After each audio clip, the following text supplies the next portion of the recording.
I've given Terry a cold, so I feel on honour bound to cover his life for him. I've got some very good help in the background today. Not Terry, because he keeps sneezing. But I've got Brian and I've got Ruby. Good afternoon, everybody. Well, and good morning from this part of the world. Thank you both for coming along. You're absolutely welcome. And by the way, you gave me the cold as well. It's not Yeah, I did just give you Terry. the cold. Yeah. You Well, it did. hasn't reached over here yet. Well, you didn't have much choice, Brian. You were in the car with me for like 20 hours. So. Yeah, that's true. Yeah, that made a bit of a difference. Right. So what we're going to do today is an experiment. I don't know if you saw Steve SK Crafts on Sunday.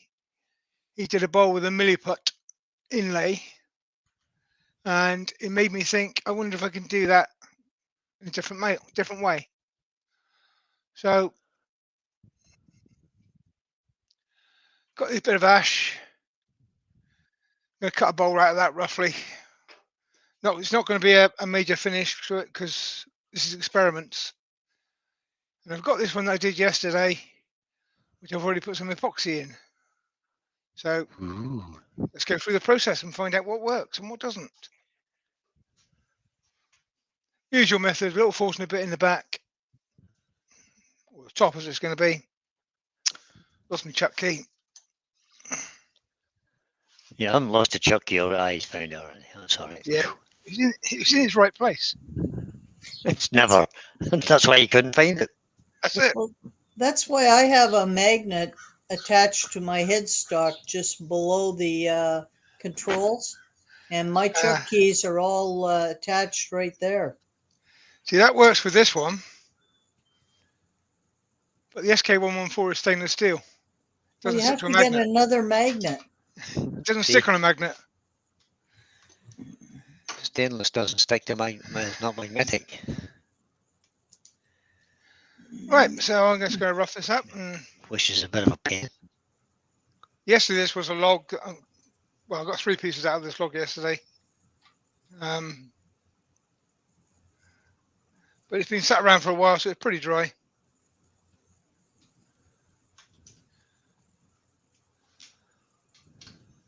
One of my fabulous earworms could let me know who's in. We'll start cutting. Oh. I'll Want me let to do you that, have Ruby? the honor, Brian. Oh, gee, thanks. Yeah, let's start. Well, I'll just go through the live chat, see if I can try not to miss anybody. We've got Michael McEwen in, Brian with the Y. Michelle is in. Good afternoon, Michelle. Robert Dolman. There, Brian. Yes, ma'am. Going to mention my stick. Yeah, he's going to tell us about his stick, by the way, just in case he forgets. I don't use this very often, but I made it a while back.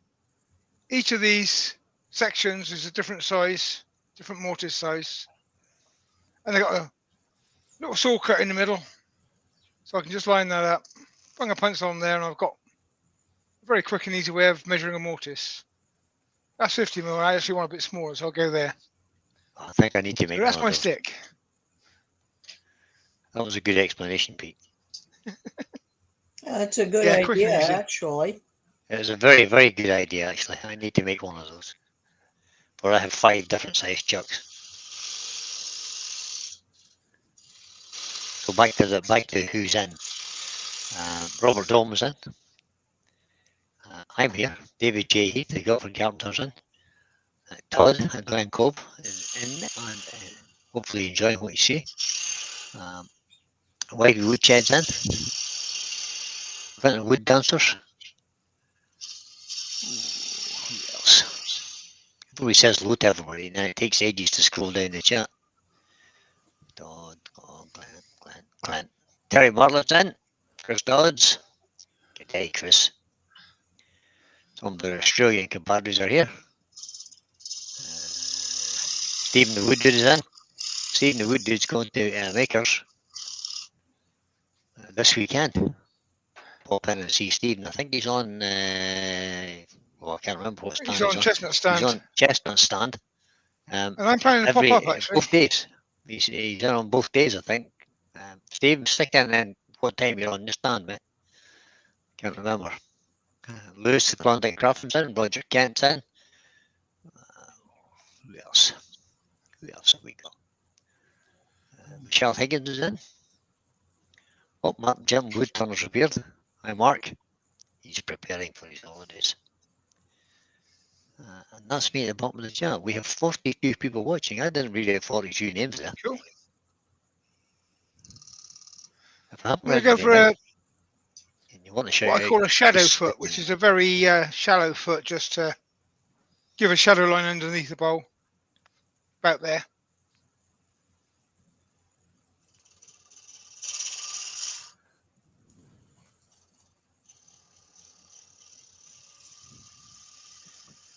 Amy has joined. Hi, Amy. Marcus just got back into his house. Oh, Hugh from Wouldn't It Be Nice is in. Sorry, Hugh.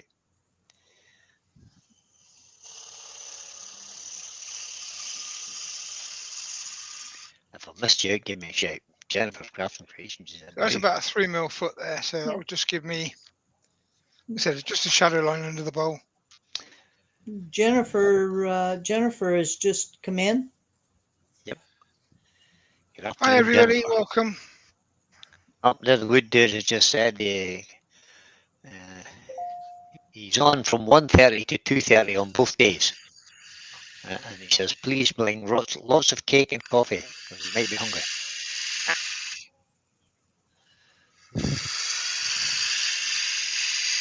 Oh, Benjamin has a question for you, Pete. What's that? He says, does the SK114 key fit the VersaChuck? No. Oh, However, the SK, sorry, no, the I can't remember what it's called now. SC4? Super SC. Precision. The old All Atkinson chuck is the same. Oh. So that It's pretty Versus chuck is modelled on that Super Precision chuck, basically. So that's the Super Precision chuck key. That's the VersaChuck chuck key, which I've now extended because I'm using it with 40 centimeter cold jaws. So I need the chuck key to come out further. So it's just a bigger square then, is it? It's exactly the same square on those two. So the Super Precision and the VersaChuck, As I said. they look like the same chuck to me. They are very, very similar. So the SK114 is a bigger square then, is it? Or the SK114 is bigger. It's bigger, yeah. That's a 10mm, those are 8mm. And the SK100 is a keyed one, so they are different.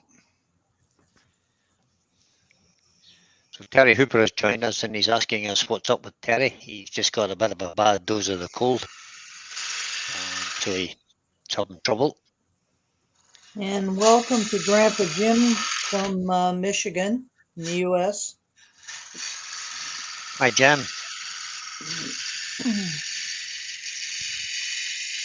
Yes, Lewis, this is becoming Pete's new weekly time slot. Shh, don't be saying that. That might happen. You never know.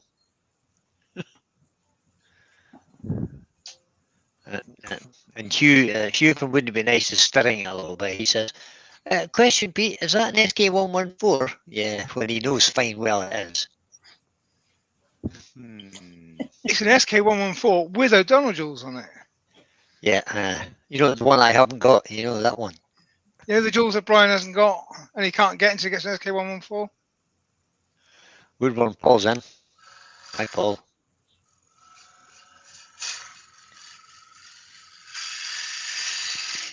However, there might be a way of getting an O'Donnell jewel which isn't called an O'Donnell jewel.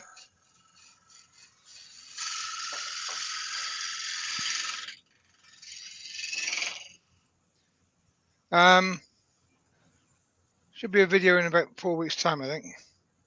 All right, okay. We'll see. And Martin Young Luther has joined in Might the even be phrase. alive, you never know. Yeah, it may have to be alive, if Terry's not any better. The gentleman wood turner has joined in the chorus. He says, "Oh, I have one of those, Pete." Do you? They're really good, aren't they? I don't know if they're any better than the Chuck's I got, but there you go. I'm not going to complain. I think a lot of the new modern chucks today are all very similar. Oh, much Yeah. more oneness, really. Yeah. I don't know how My old two mine are. things on a chuck now is I've got to like the chuck key if you're Robo using that has, all the time, yeah, and you've got to like the range of jewels that are available. Robo At the end has of joined us. Hi, Welcome. Robo. Robo. Welcome along, How you buddy. feeling? He wasn't too good the other day. He cancelled No. live, didn't he? Hope you're feeling better, buddy. Oh, the gentleman wood turner's just chimed in again. He says, "Infinitely better, Brian. All the more so because you don't have one." Very funny, man. Mark, so you're going to have to be nice now. No, we don't have to be nice to him. funny. This bowl's got the pith down through there, or this blank. So I'll probably shorten it a little bit. That's a wise idea. That's where most of your cracking will come from if you don't. Yeah. Yeah, I'll do that when I do the top. Evening, Sid. Sid, repurposing is in. Good evening, Sid. Another Australian. Robertson. We're in deep trouble now. He said he went ahead and bought some of those jaws, and I don't even own an SK114. What? Did Harry talk you into that?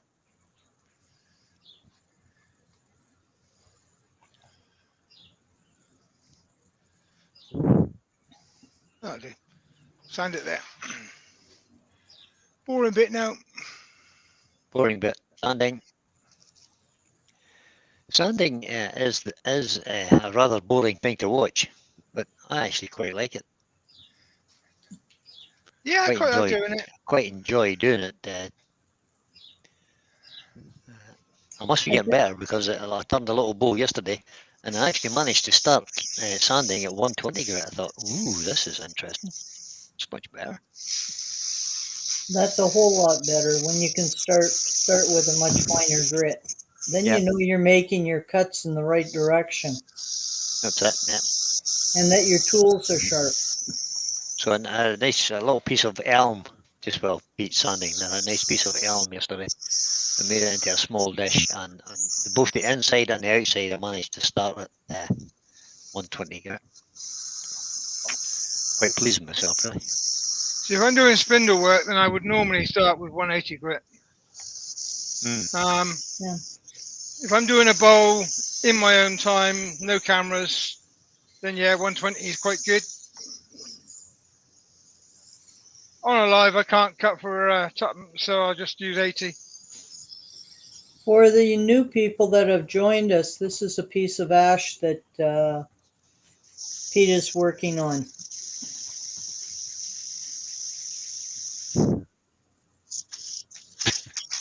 And Robo reports that he's doing as well as can be expected, that he's taking some magnesium supplements. Yeah, I believe that helps quite a lot. I also find salt and tonic water helps me. I think what's happened is that we've used the same earth so often for growing plants year after year that a lot of those trace minerals aren't getting into the food that we eat anymore because we've depleted them out of the ground. Yeah, I think you're right there, Ruby. Mark is asking, is that one of Simon Hope's rare prototype inertia sanders?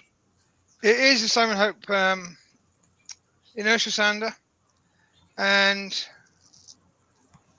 it's got a blue handle because it was a prototype. I bought it before it was actually on the market because I just happened to be down there one day when he was developing it, and I've been using it ever since. So that is over 12 years now. Yeah. So it's still working fine. Standing the test of time. Andy H has just joined us. Afternoon, Andy.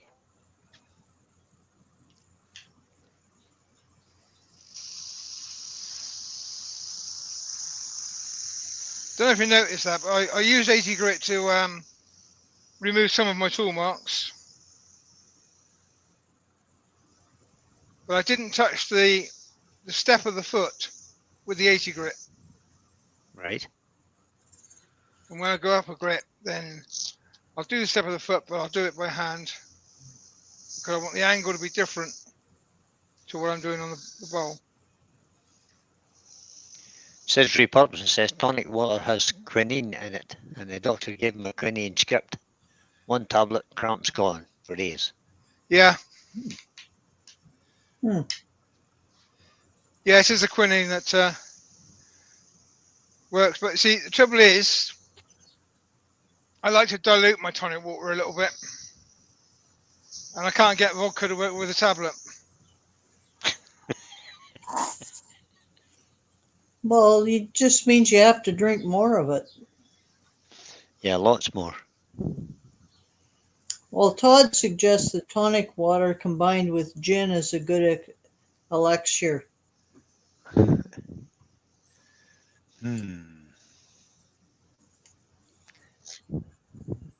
And Steve has joined us.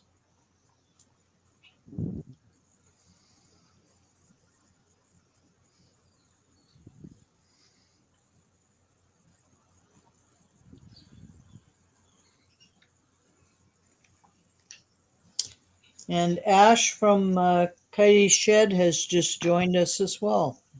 Hi, Ash. Hi, Ash. Welcome along, buddy.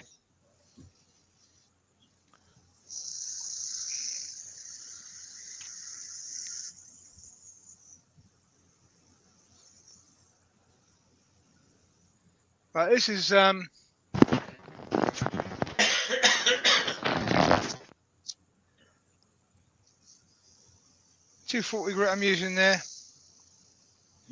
That little step you have on the foot there is probably the hardest part to sand on a bowl. Yeah, that's why I sort of treat it as a separate entity, really. As I said, this is a shadow line. I don't want to make it a big step, which would be easier to sand. But I want it small and just Mark Jeremy suggests vodka and banana smoothies are good for the cramps. I'm sure he's right there, Potassium and actually. bananas, and the vodka means you don't care so much. Actually, Mark's in, isn't he? Yeah. In that case, we have to do something else. That's a nice curve you have on the back of your bowl there, Pete.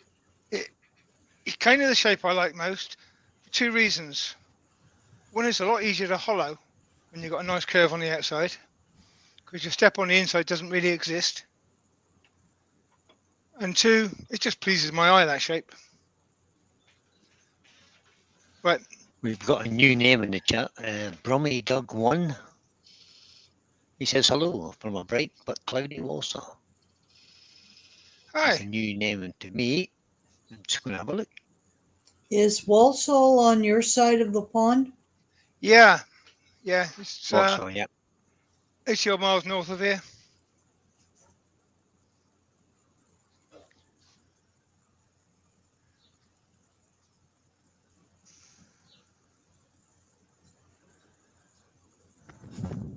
Are you burning a line there, Pete? Yep. Well, we can't see from this Can't point see. of view. Change the camera. Should have changed the camera. So Doug, the Brummy Doug, I think his name's Doug. I'm just guessing, of course. Has been on YouTube since 2010. Welcome along, buddy. Glad you found us. This is just to annoy Mark. Putting 2 lines in the bottom of the bowl. Oh, not 2 lines. I don't have any Formica, so I'm just using a piece of stick which I cut on the bandsaw. Yes, Pete, or yes, Robert, I did say I like the curve of Pete's ash.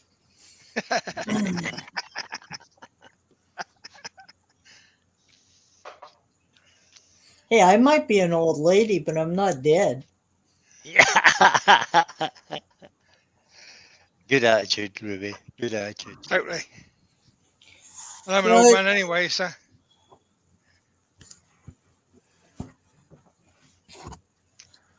Right, a bit of yeah, sanding sealer on that. Robo makes a good suggestion to use the skew on its side to mark those lines. Yes, you're right there. That or make yourself a pyramid tool from an old screwdriver. I've got I have a nice point tool for doing that. I've got this point tool which I picked up a long time ago, but I still use a skew because I just find it easier. Now, see, I find that easier. You just have to remember to use it with the flat side up. Yes. I have one that came in a little set from Record Power.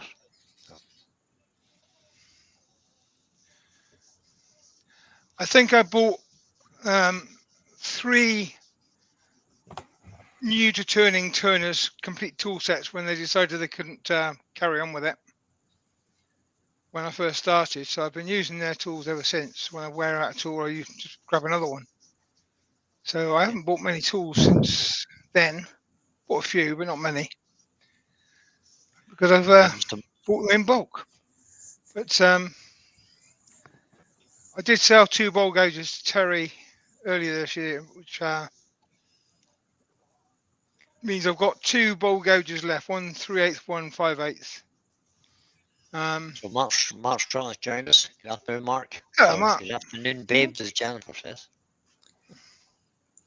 Robo is put out in large letters that skew is king. And for the most part, I have to agree with him. Yeah. You'll find no argument from me there. Yeah, it does a multitude of things, doesn't it? It does. Yes. Basically, it's the first tool, I suppose, eh? When you think about it, just a flat bar. So, a little bit of Yorkshire grit. Yorkshire grit. As I said, That this means is Ruby. That means somebody has to sing Ruby. Well, I think it's going to have to be you because if I knew you were going to say that. I sing, there are 49 people going to leave. Oh Joe no! said Look! You just mentioned Yorkshire grit, and he's in.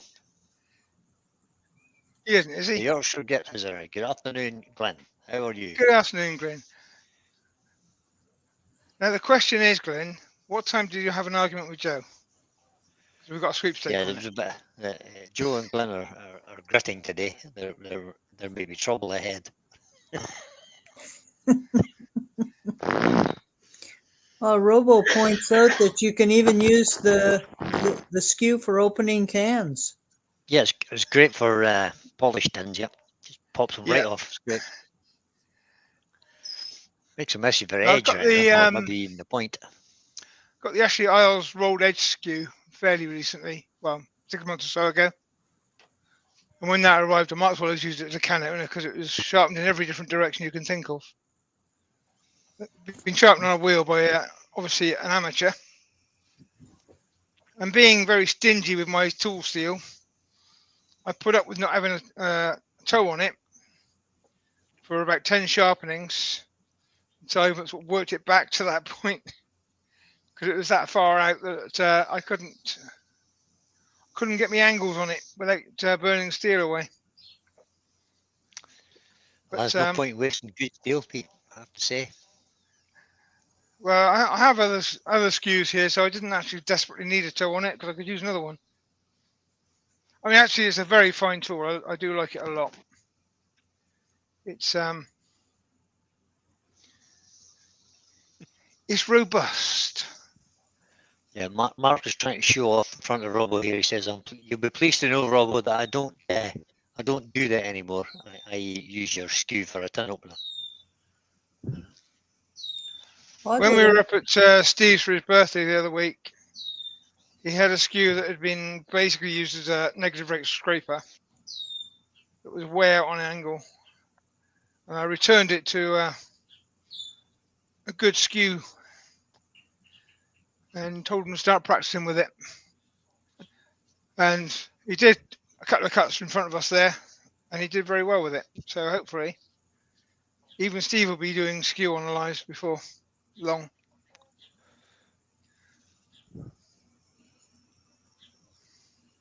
Right, so I've done a bit of 500 RPM with the Yorkshire grit. Probably not quite enough, but you know. Ash is fairly soft. It's easy work. Yeah. So I turn the speed up and If just you're buff it. using a much harder wood, you might have to take a little bit longer. Now, see, how the ash we get over here is a fairly hardwood. It is here. It's very heavy and very hard, but Easy sanded, we've though. got growth rings that in between the growth rings it's very soft, which is why it's good for burning.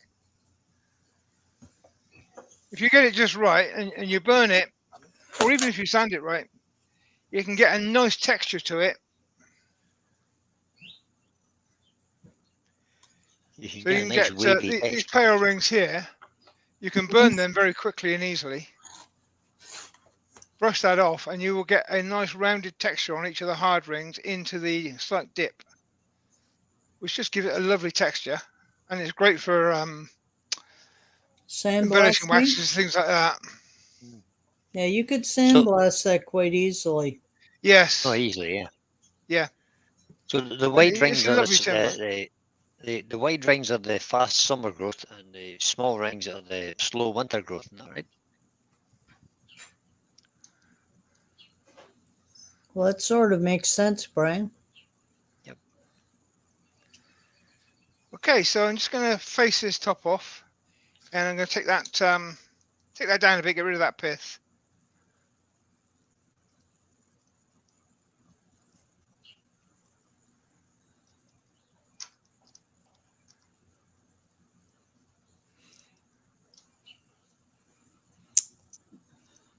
Brian has indicated that he likes his skew and is working his way towards loving it.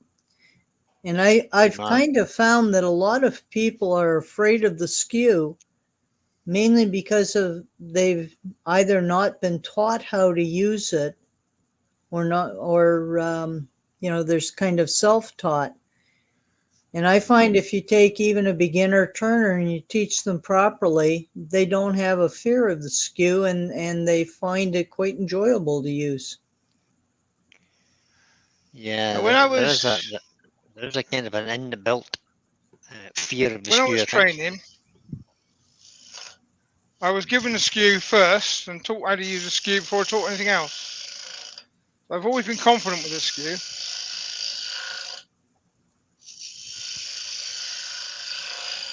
But Yeah, part of the training later on was we had to do a demo to the club. And that meant talking and turning. Well, I'm not very good at talking and turning. I'm not very good at presentation and stuff at all. But I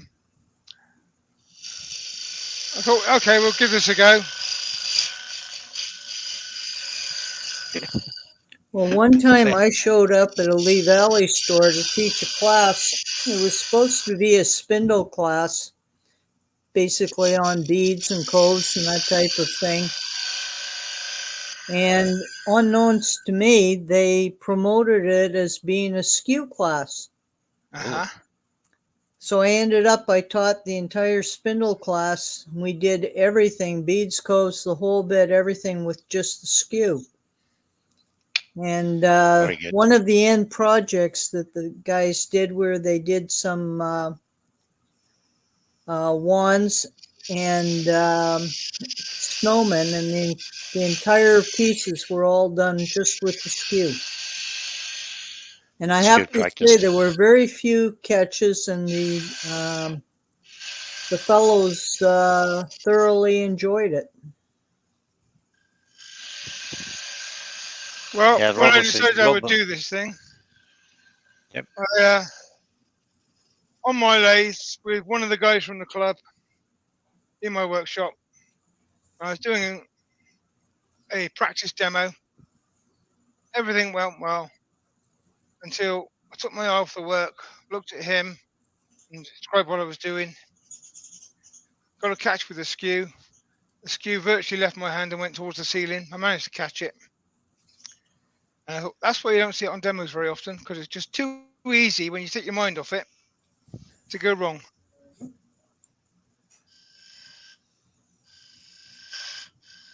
And lo and behold, he did his practice immediately afterwards and did exactly the same thing. Yeah. Benjamin says that the problem with the skew is that it's skew shaped. You could be right, Ben. You could be right. I'm getting quite confident with mine now, I have to say. Well, there are some It people doesn't that scare me anymore. promote a curve on the edge of the skew. Mm, Yeah. And myself, I find I much prefer it being straight. yep. I did Yeah, that. we've been exposing that advantage of straight skews We with have. Steve and Mike Walt recently. Yep. We persuaded them both that it's better with a straight. I started off with a straight skew and got masses of catches because I was self-taught, and then I watched Mike and he was using a radius skew, so I changed mine to a radius skew, and then once I kind of met up with Pete and Terry, they coerced me into putting it back to straight again, and it's much easier to use when it is straight, I have to say. There are some cuts that a radius skew is more forgiving on, but not many. Not enough to be worth doing. Yeah, basically I just wasted a bit of steel, that's all.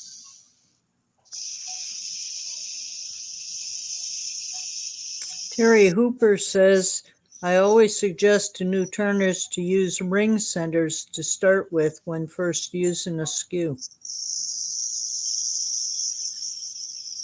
Yes, they are good. I Pete, do have one here.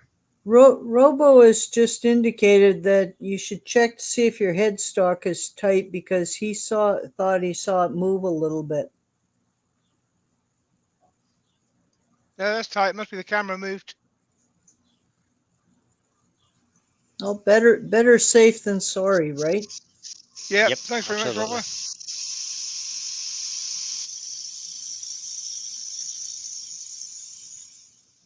So Hodgepodge just said, Robert from Hodgepodge says, I watched a club demo with Alan Lacer early on, so I'm in with the Radius Skew Club for now.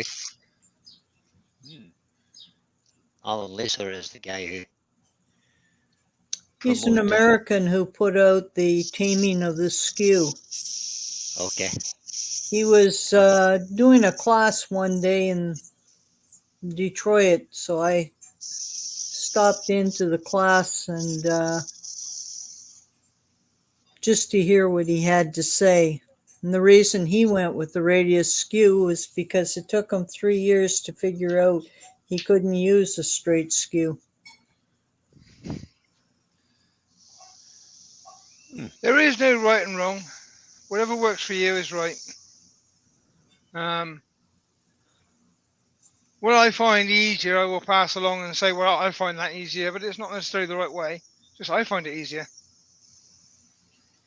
Well, But it's I true. do mostly spindle work, so I'm very used to using a skew, and I practice pretty much every day with it. Well, I think that's the key there is staying in practice so that things become automatic. Yeah. I'm up to 240 grit there, so I'm just going to knock off the sharp bit on that edge. I don't do that at lower grits because I don't want to.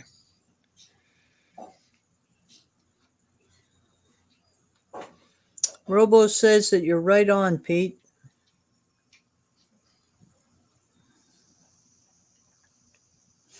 Yeah, it's worrying. Robert and I agree on quite a lot of things. Yeah, it's a bit worrying right enough, I have to say.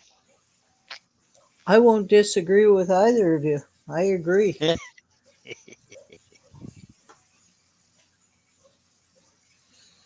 That's only because I'm in an agreeable mood today. Oh, That's all right then. okay. Well, that's a good job. I gotta say, it's a real pleasure having you on today, Ruby. I know it's early in the morning up there.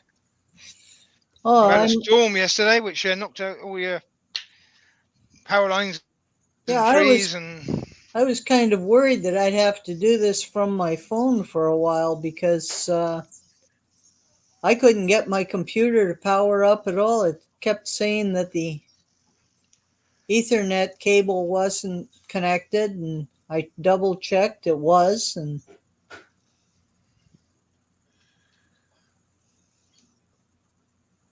okay, so I sounded that up to 600 grit, which is probably excessive for an experimental piece, but you know, Mr. why Beckett's not? been a bit cheeky there.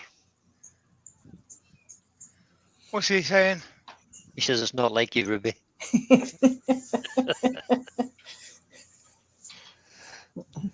be nice now, Mark. Now, Rob um, says that he's got a 2x4 shaped like a skew to show the shape and angles better. And actually, when you're demonstrating or teaching, if you have something like that um, as a tool for teaching or demonstrating, it does make it easier to show an audience.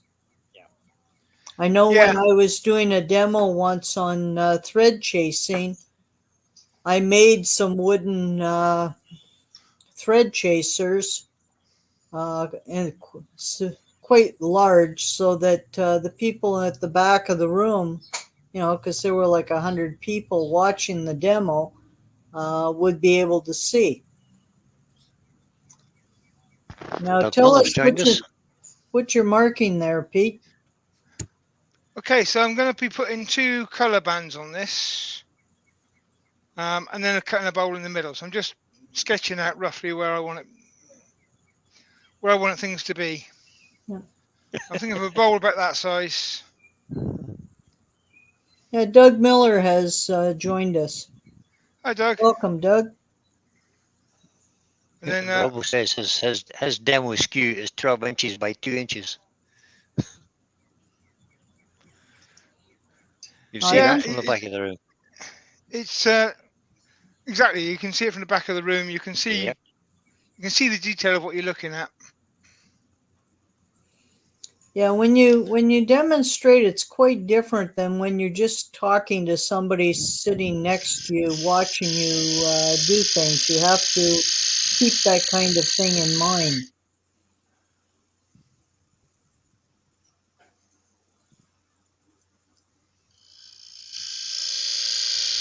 And don't forget that most of our wood turners are getting a bit older now, so they can't really see that well either. Are you speaking for yourself there, Brian? Yeah, absolutely, 100%. You need to be sitting at the front. I didn't do this on the blue Peter bowl I'm going to bring out in a minute.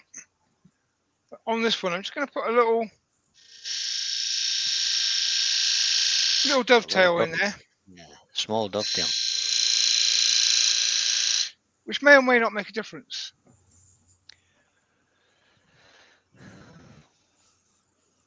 It certainly makes a difference with milliput.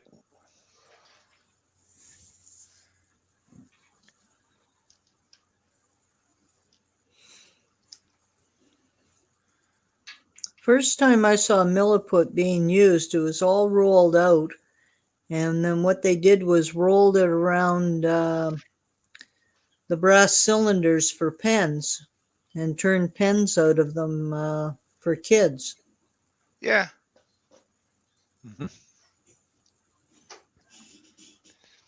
Right, the boys in. Good afternoon, Roy. Introduce my blue Peter bowl. That's what I'm aiming to do.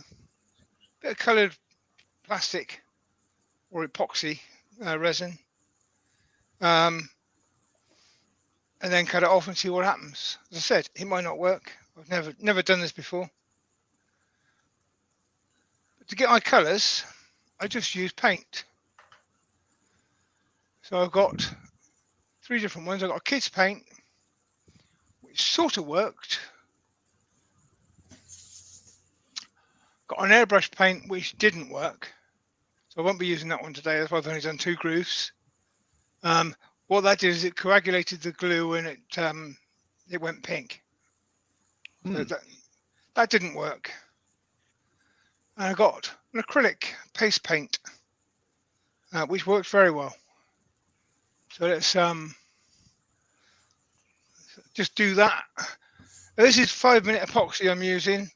However, it's going quite deep and I want to cut it, so I don't think 5 minutes is enough. So, and I've lost the things I'm going to mix on. The 5-minute epoxy thing is just it's like a grabbing time, isn't it? That's a grabbing time. And then Now you're supposed to leave it for 24 hours to set, aren't you? I have used the 5-minute epoxy, given it 10 to 15 minutes, and then cut it when it's been in a split in a piece of wood, and that's worked. But brush that out a minute. But I think for what we're doing here, it needs longer. Which is why I made the Blue Peter one, because well, even watching for 10 minutes of glue drying is bad enough. Do you have a camera that shows straight down on that? I can do that view. It doesn't work. There we go. Perfect. Chuck's in the way, but if I just rearrange things here, hopefully that gives you a decent view. Yep, that's fine. Chuck the red away because we're not going to be using the red. Sensory purposes says a good. Sensory purposes says Pete, a good hack for mixing epoxy is baking paper. Yes, these are yogurt pot lids, which we have quite a large supply of, and I use them and throw them. It's just the syringe stuff. I don't buy the good brands, I buy the cheap stuff. Yeah, over in North America, if you go to the dollar store, their 2-part epoxy is excellent. Yeah, that's all this is. Cost me, I think it's gone up. I think it was £2 a tube as opposed to £1, but it's still pretty cheap. It is when you consider that the likes of Gorilla or something else with 4 or 5 quid a tube. Yeah. Yeah, Stephen says that making milliput with 2 colors to look like marble is one of his favorite funky finial ideas.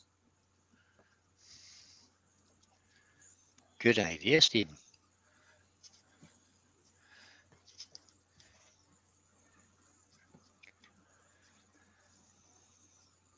You see, for me, turning resin of any sort is, yeah, I don't do it. So except today. Except today. So this paint is quite watery, sort of creamy texture. Yeah, I find sometimes I just mix it on wax paper. Yeah. Yeah, that's what Sid's recommend. Well, baking paper kind of has a shiny side. Well, not all baking paper, because you might be talking also about parchment paper, which is used for baking. Okay. So you have to be a little more explicit. Wax paper, everybody knows, is kind of shiny on the one side. I forget what the stuff I have in the cupboard's called. In the UK, that's called greaseproof. Greaseproof paper, that's what it is. Greaseproof paper, that's it. Oh no, you mean I have another term to add to my vocabulary after visiting you guys? Yeah, you do, yeah. Greaseproof paper, yeah. You know, when I got home from that trip and I got into the customs and was talking to the officer there, it was such a relief to listen to Canadian English again. I didn't have to translate anything. My sister and her husband have lived in Ibiza, which is a Spanish island, for over 30 years now.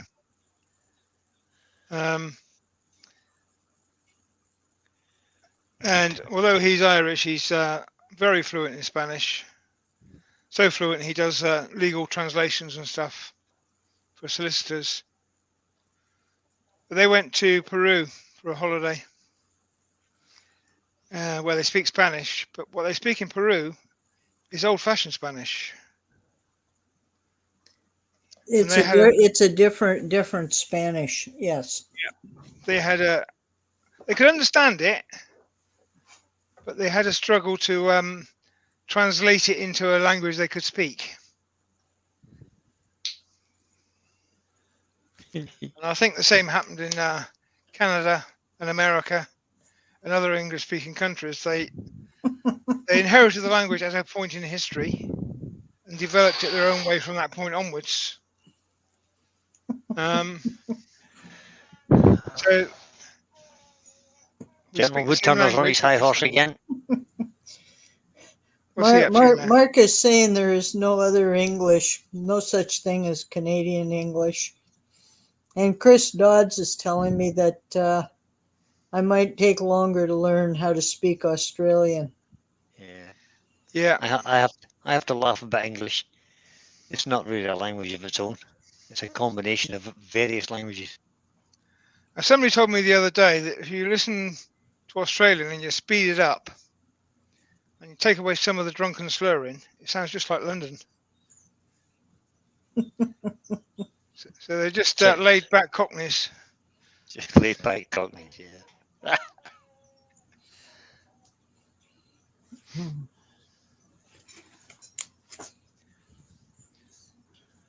See, I had to do 2 minutes of this because I was expecting to use less. Terry Hooper's trying to be funny there. He says, I use 2-part epoxy from Poundland. Guess how much it costs? Is it £1? Couldn't be a pound. It did disappear for a while here. I don't know about probably the rest not, of the world, actually. but for quite a while you couldn't get it from anywhere. And I was worried I might have to go and pay some real money for some good stuff, but it turned up again, so we're okay. It'll still be a skin flint.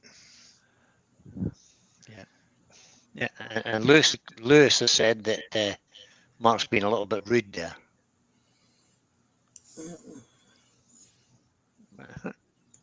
Well, we expect that. It's Mark. Yeah. Well, Mark's not allowed back into Canada because he was a bad boy, so I think he's just retaliating. Yeah. To be honest, Mark's not allowed back into Devon, really, but.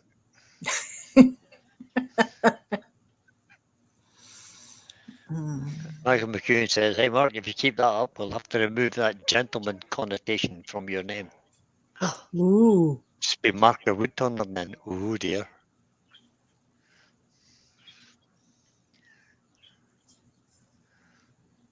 This is the paste. This one is the one that works nicely for me. Where have my camera? I've forgotten. It probably works nicer because it has a higher pigment content in it. Yeah, and less water. Right. If you colour in epoxy like this, I have no idea about the chemistry behind it. But if you're going to chuck water into your epoxy, don't use it to stick things together. It works fine as a filler, but I don't know what it does to the structural integrity of it. Todd is saying that he wishes the lives were closed captioned so that he could understand y'all's English.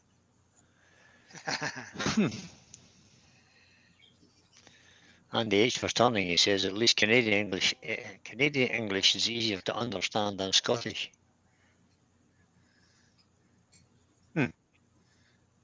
Yeah, Mark says that he's found out he's actually allowed back into Canada now. Yeah. So, Mark, when are you coming to visit? There's an invitation. It's only because it's Canada and they're very forgiving people. I don't know. Lewis says it's another bad Canadian government decision, he suspects. Well, Lewis, look at it this way. If Mark comes to visit me, we can take a drive up and come over and visit you. You're only about, what, 12 hours away? Oh, it's just round the corner. Right.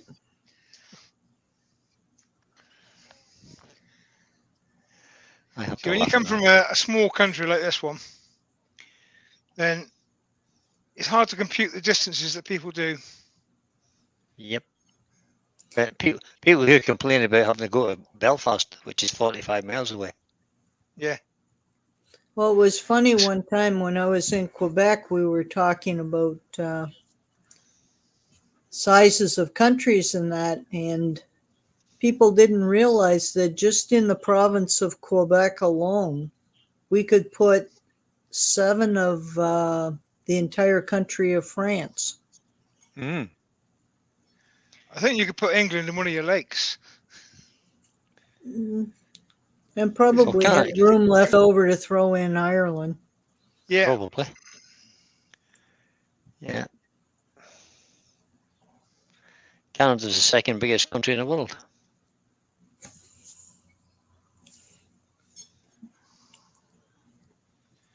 Land mass area.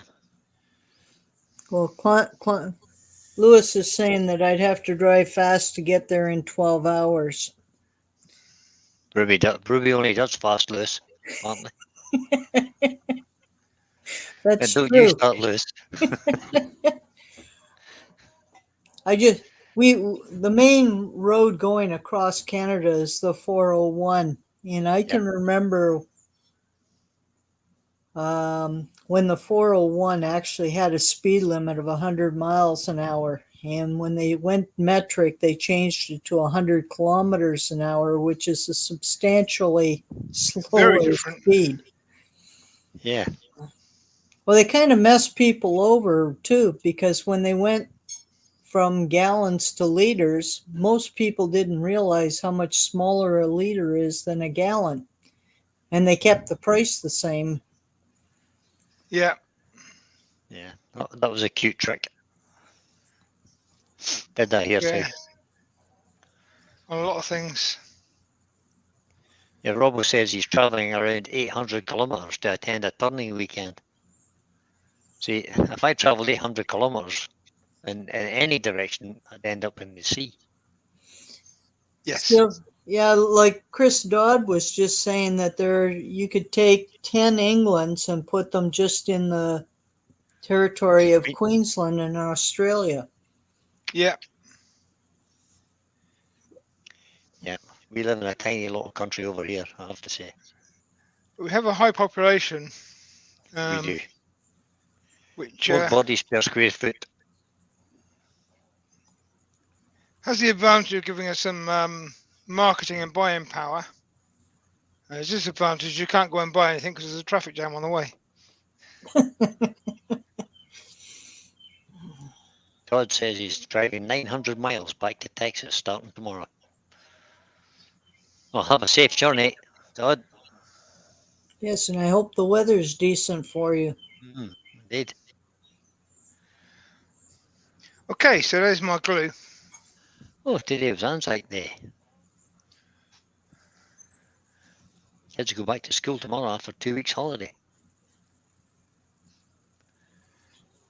Yeah, I think they do here as well. In Australia. Yeah, I think it's the same in England. I don't know, it seems quiet today, so they must be going back to school. Lewis is suggesting that the 401 is just Ontario now. It's the Trans-Canada Highway 2, he thinks. Ooh, I thought See, it was 401 all the way Highway across. 2 in Ontario is just a small road. It's still the 401 across Ontario. I think it's Trans-Canada 1 now. I here's one I did earlier. Did this last night, so it's had a bit of time to dry. Don't know if it's going to work or not. We'll find out shortly. Okay. Don't forget to change the camera around. Thank you. Just like that. As if by magic. Yes, why we... Harry Hoover says he met a Texan in Haines, Alaska, talking that he was going to drive from Seattle to Calgary. He said he'd pop down and see us. See, one nice thing about living in a small country it's like living in a model village. If I go a mile, my scenery's changed.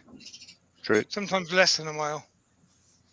If I drive across the country, then I will see everything from flatland to mountains to hills, forests, beaches, all within an hour.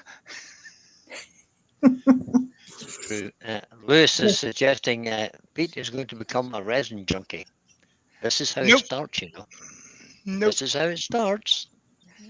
Well, Benjamin says he has 60% faith in you, Pete.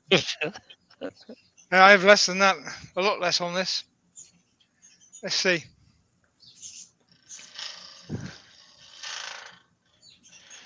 Well, one thing I 60 find about 65. epoxy is it cuts much nicer than resin. Yeah,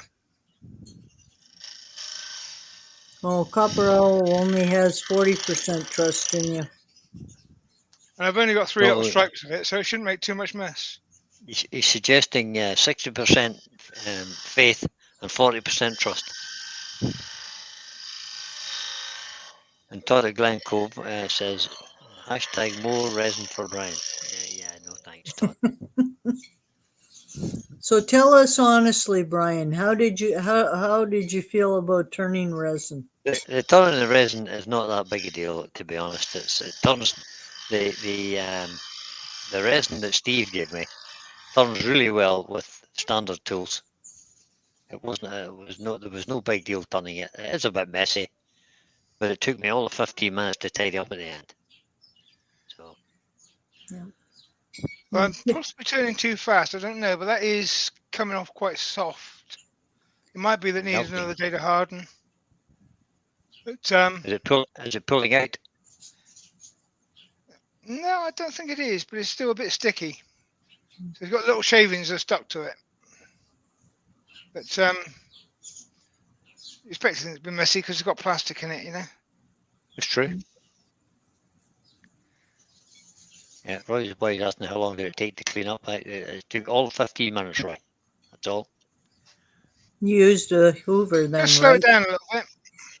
Yeah, because before I turned it, I had my extractor all cleaned out. The holding bin on the bottom of the cyclone was empty, and my vacuum cleaner was empty, so there was no shavings on the floor, as my workshop's always clean. And all I had to do was vacuum it up. I just lifted the big bits, put it in the bin, and then vacuumed the rest up. Didn't take minutes. It's fine. The benefit of keeping the workshop clean.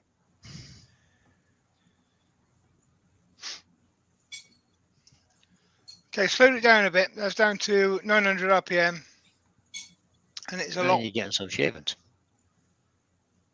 Yeah.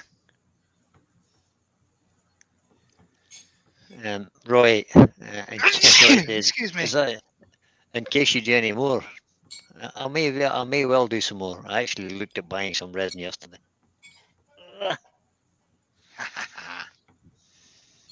So when are you going to do your milliput turning? I'm not doing milliput. I've already done milliput. I've got I've got a little bowl here with milliput in it somewhere. Did exactly what you're doing there, but I did it on the side. I did a groove in the side and put a coloured band on the side using milliput. Done that.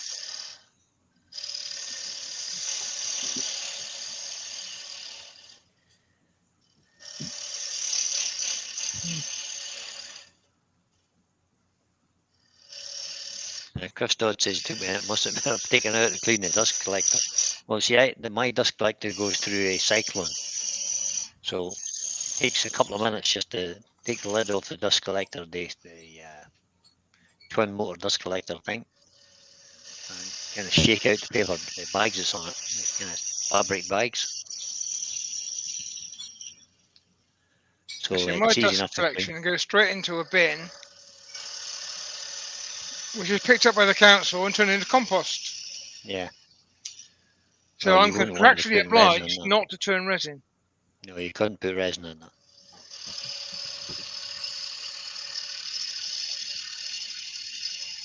Yeah, I don't think I've got the bug, Roy. Don't expect lots of resin turning because it's not happening. There may be the occasional resin turn. I quite fancy doing some pieces of wood that I've got like voids and stuff in, and just try filling it with resin. That may be better.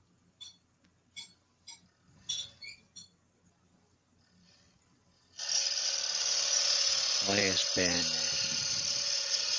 giving us lots of up arrows?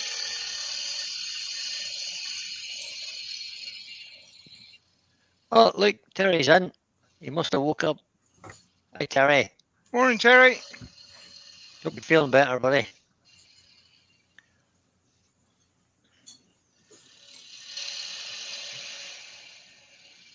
Yeah, Rob from Copper Wood Turning says resin has to be a lot less than $100 a gallon before it will turn it. Wood is free. Basically, all my wood is free apart from the bits I buy from Richard. Prepared blanks. And resin is 5 litres, 85 quid. It's expensive. Well, I'm glad Terry has joined us. I miss seeing my favorite hobbit. Ah, I have to say, my trip over to visit with Pete and Terry and Mark was one of the best trips I've ever had. that's nice. I have to say it was a real pleasure to meet Ruby because it was wonderful. They didn't tell me you were coming Afternoon, over really, there. but I might have grand been time. there too. I was kept in the dark. I think they did that on purpose, Brian. I think they did, Ruby. But never mind. No, I can't say I've ever met a nicer group of guys. Yeah, they're not bad children. That. Yeah, we get on pretty well. We only met through lockdown. Yep. And YouTube stuff. Yeah, it's kind of surprising how things have changed because of YouTube and the lockdown. Mm-hmm.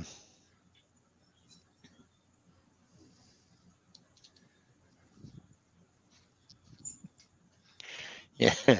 Yeah, Brian was the way he says, I don't call myself Brian the wood turner for nothing, even if it is in Spanish. Yeah, that's why he gets called Brian with a Y, because I can't read Spanish.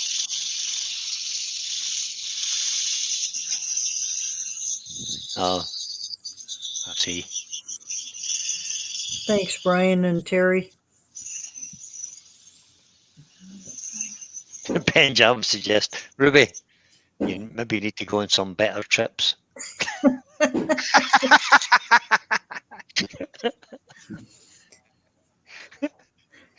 Yeah. Actually, on Well that said, trip, I met quite a few people because I took in Wizardry and Wood in London, and that was really nice. I met up with Colin Way. I already knew, and Les Thorne was there. Martin Saban Smith was there.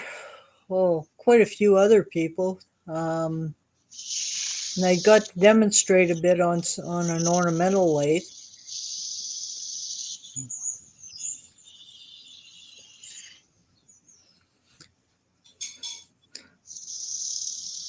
Right, I haven't touched this outside ring with the coarser grits. You're going to go with 240 just to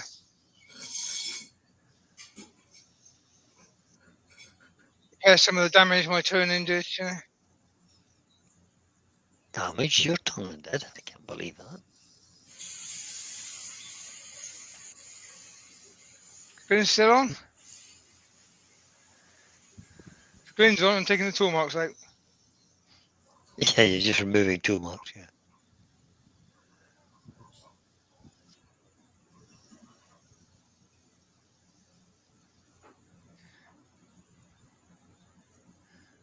It was a little bit feathery when I turned that. That's probably me being nervous about the resin. Not presenting properly with the tool. But It could also just be the wood that you're using. well, yeah, but normally you can get over that, can't you? You just find a different angle but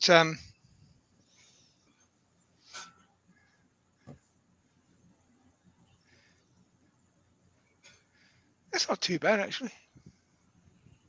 No, it's quite colorful. The red has turned out a nice shade of pink though.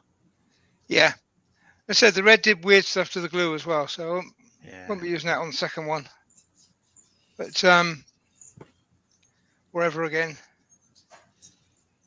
I think I will get the tubes of paste for different colours in future because that worked the best. Oh, you have to invest in some mica powders.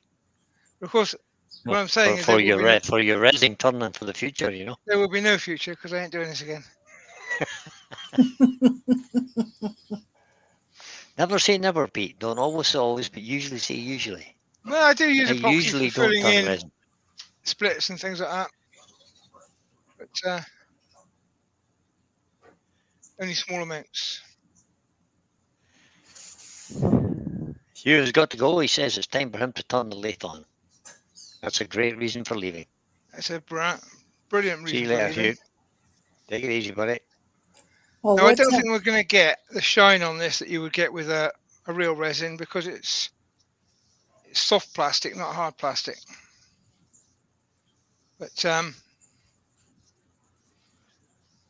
as a colour streak, it's there. Well, if you wanted a little more shine, you could come back with a real hard, like a carnauba wax. Yes. Yeah, Ben's asking a question. I think he's asked it twice before, and I've missed it twice. I don't know. He said third time lucky, clearing his throat. He said, Pete, is that the low profile or robust tool rest or the comfort one? Yes, it's. I didn't know there was a difference. Hang on, I'll get it on the camera in a sec.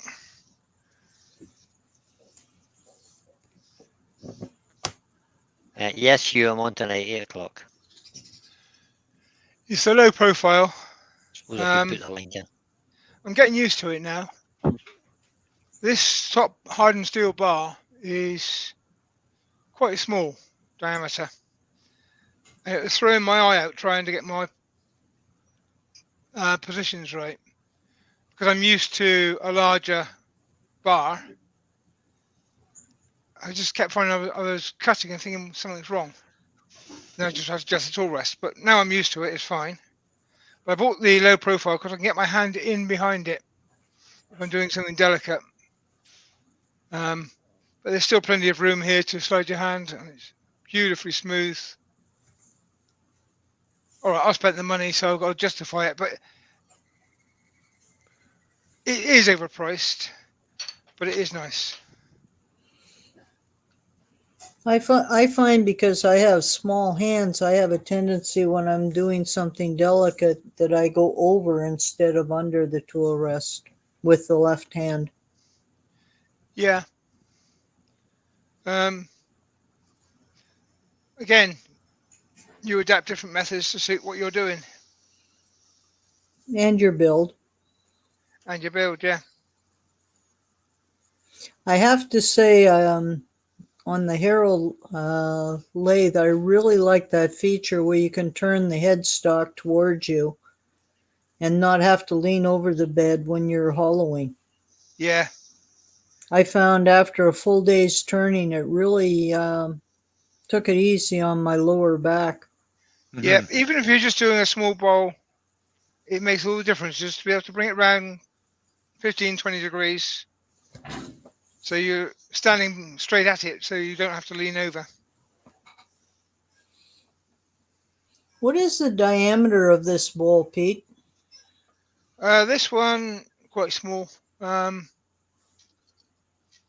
inches. 5 inches, that one.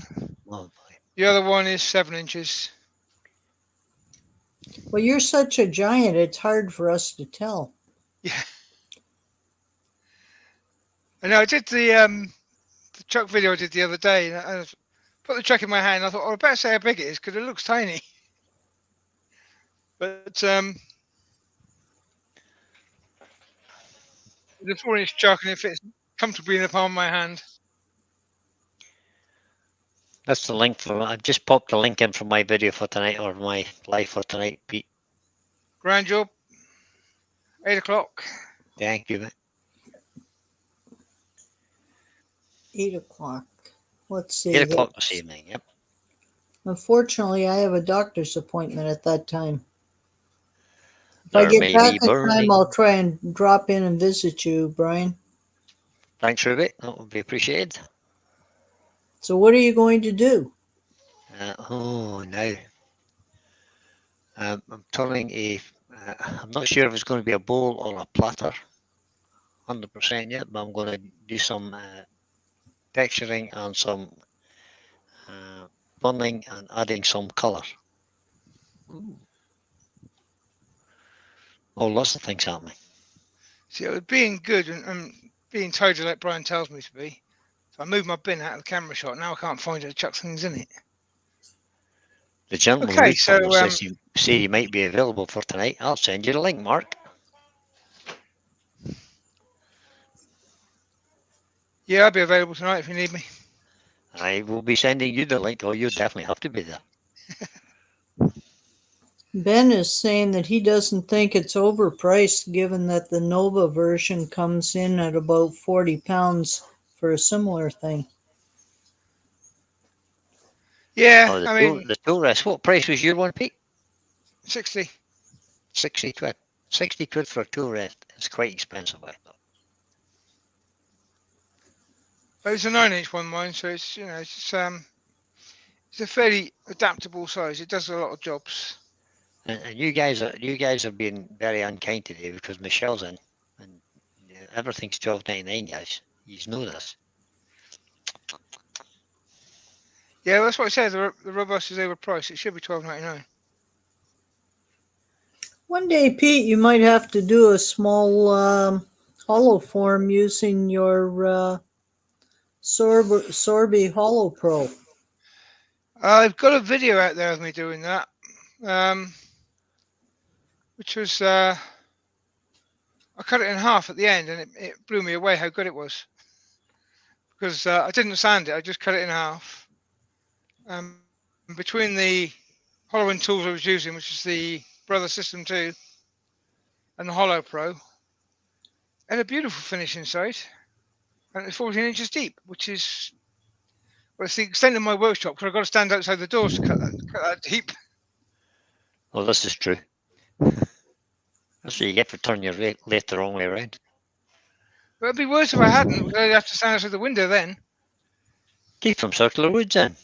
He says he's been in for Keith. over an hour. He's been watching on his phone. Ah. And Well Gav done, Gav has joined us as well. Welcome, Gav. Hi, Gav. Don't have to worry about being late, mate. You're here. Okay, so that's kind of there.